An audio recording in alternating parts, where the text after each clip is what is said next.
Voici une œuvre de grande dimension. Cette œuvre n'est pas conventionnelle. Son point focal se trouve au premier plan, contrairement à l'habitude générale où le point focal se situe au second plan. Son angle est un angle de 106 degrés, contrairement à l'habitude où l'angle est de 90 degrés. Cela donne à cette peinture un réalisme qui fait que lorsqu'on se déplace tout au long de la peinture, on a l'impression d'évoluer directement dans le port. Le nom de cette peinture est « Promenade à travers le port ».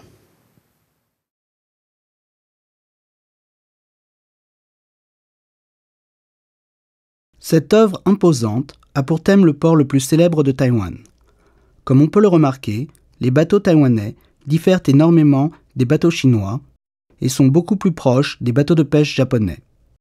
La vie des pêcheurs taïwanais et la vie des pêcheurs chinois sont aussi totalement opposées, et la majorité des Taïwanais vous diront que Taïwan ne fait pas partie de la Chine.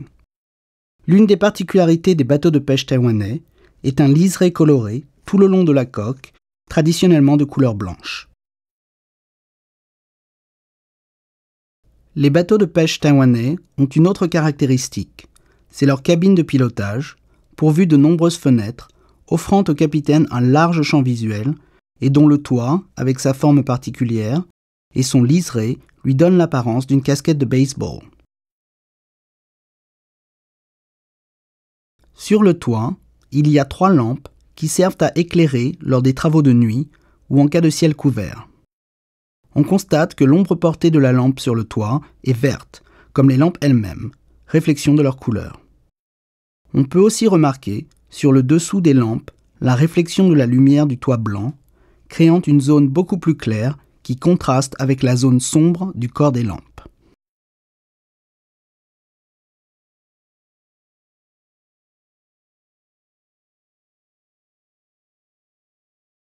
Près des lampes, il y a une bâche plastique bicolore, jaune et verte, qui grâce à un système de câbles et de poulies peut être dépliée pour protéger les pêcheurs du soleil ou de la pluie. Ici, les ombres portées sont un peu plus complexes, avec une zone plus claire qui montre le reflet du toit blanc et du jaune de la bâche, et une zone plus sombre aux nuances légèrement bleutées pour les reflets du ciel.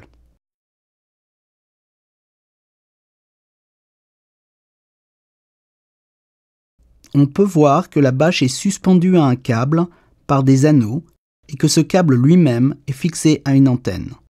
L'antenne permet au capitaine de recevoir des informations, les rapports et les prévisions météorologiques et les commandes en poisson.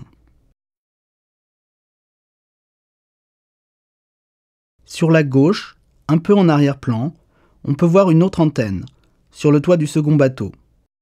Ce toit est pourvu d'un bastingage pour empêcher l'équipage de tomber quand la mer est mouvementée. On peut aussi remarquer 2 bouées qui ne sont autres que de grosses balles de plastique emballées dans des filets. Ces bouées sont très importantes car elles permettent de repérer la position des filets de pêche une fois qu'ils ont été mis à l'eau.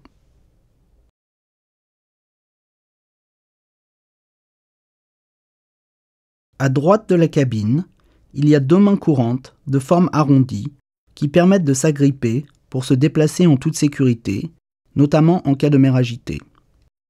On peut constater qu'il n'y a aucune forme anguleuse dans cette partie de la peinture. Il y a un reflet vert dans la partie basse de la main courante. C'est le reflet du sol qui est de couleur verte. Toute la zone sombre autour de la main courante est une zone appelée zone de reflet qui contient une multitude de magnifiques réflexions lumineuses.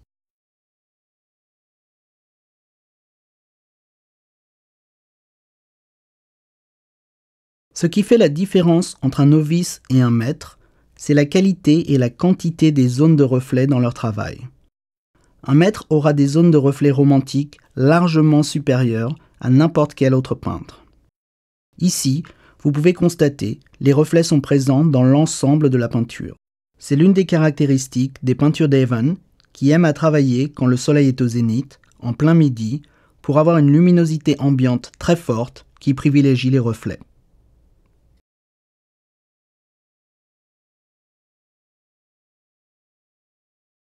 Les courbes des mains courantes attirent notre regard vers la droite. On y découvre 3 couvercles de métal de couleur vert clair. Le premier est fissuré et le second et le troisième sont rouillés, Ceci nous rappelle qu'ils sont en fréquent contact avec l'eau de mer.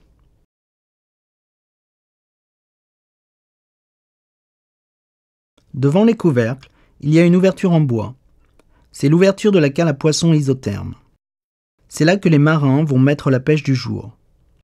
Cette ouverture ressemble à une bouche, celle d'un gigantesque estomac glacé, ce qui a donné son nom aux couvercles en taïwanais, les couvercles à estomac.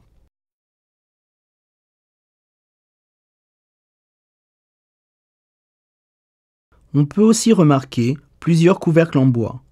Ce sont les couvercles d'estomac intérieur. Ils servent à conserver le froid en l'empêchant de sortir. Les couvercles métalliques vont venir par-dessus et protéger ces couvercles en bois contre les agressions extérieures quand les marins veulent se déplacer, d'où les fissures. Et ils vont aussi empêcher la chaleur de pénétrer à l'intérieur de la glacière.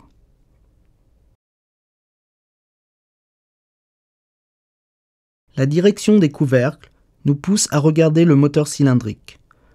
Ce moteur est très important sur le bateau de pêcheurs. C'est lui qui sert à remonter les filets et les appâts à bord quand ils sont jetés à la mer.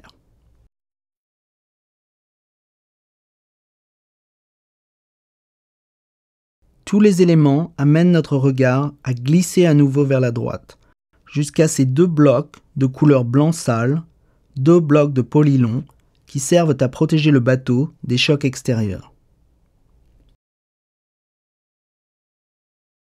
La forme arrondie du bastingage va nous emmener dans 3 directions différentes. Premièrement, vers la droite, où l'on peut distinguer une corde tendue qui suggère que le bateau est amarré à quelque chose qui se situe à l'extérieur de la toile.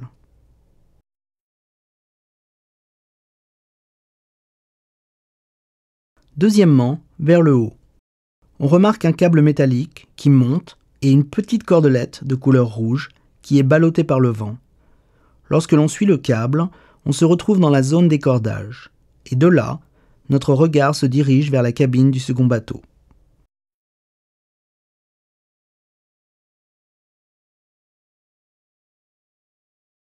Le troisième choix est de suivre la courbe du bastingage vers la gauche jusqu'au second bateau et, guidé par les traces de rouille orangées sur le bateau métallique, de glisser lentement jusqu'à sa cabine.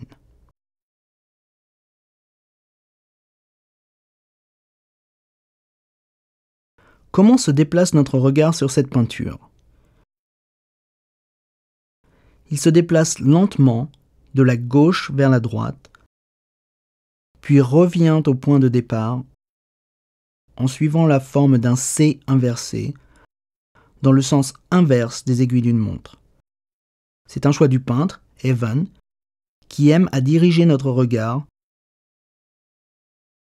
suivant un chemin qu'il a prédéfini. Mais Evan voulait aussi créer un équilibre dans cette peinture. Comme on peut le constater, les bateaux et les nuages vont dans la même direction, de la gauche vers la droite. Pourtant, on peut remarquer, si l'on y fait attention, que le vent va dans la direction opposée. On peut le constater grâce à la petite cordelette rouge ballottée par le vent. Cet équilibre est très dur à percevoir et presque caché à l'œil du spectateur. Combien de bateaux pouvons-nous voir sur cette peinture ? Il y a en fait 3 bateaux. 1, 2 et 3. Chose qui peut paraître étrange au premier abord, les ancres ne sont pas plongées dans l'eau. Les bateaux devraient dériver. Mais comment se fait-il qu'ils restent à quai ? L'objectif est de nous montrer la méthode d'amarrage des bateaux en Taïwan. Le 3e bateau est amarré au second, qui lui-même est amarré au premier, et le premier bateau est amarré à une bille d'amarrage qui se trouve hors de la toile.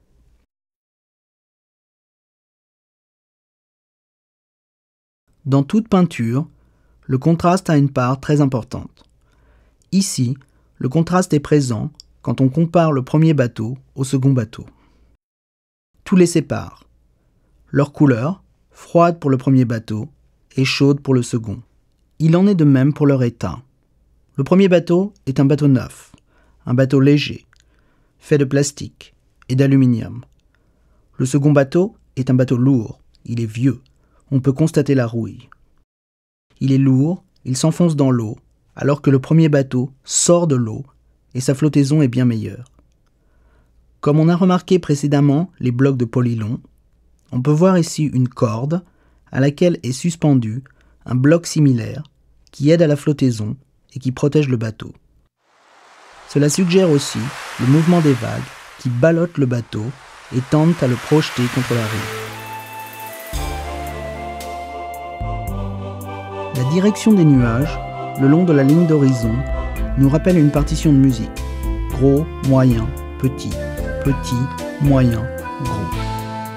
Ils pointent vers la droite, tels des flèches en mouvement. Cela indique la direction du vent, de la droite vers la gauche dans le ciel, et de la gauche vers la droite au sol. Cela constitue le contraste de la direction du vent.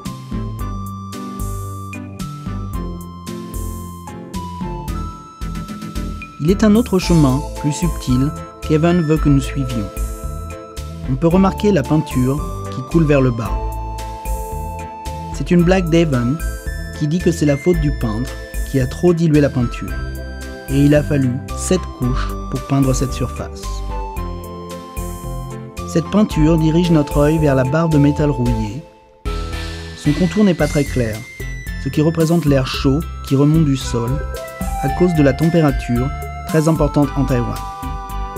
Cette barre rouillée va attirer notre œil vers la droite. Et tous les détails du sol, les fissures, les petites pierres, vont nous amener à regarder vers la bite d'amarrage, la canette de coca, une craquelure, et finalement, au milieu de cette masse compacte de béton, une touffe d'herbe qui surgit. Son environnement est terrible. Pas de place, privée d'eau, balayée par un vent salé et soumise au soleil brûlant. Cette touffe d'herbe, Evan la décrit comme étant l'esprit de Taïwan, qui dans un environnement défavorable, va surgir et se battre. Elle représente l'esprit de Taïwan qui ne veut pas se laisser capturer et ne veut pas se résigner face à la Chine communiste.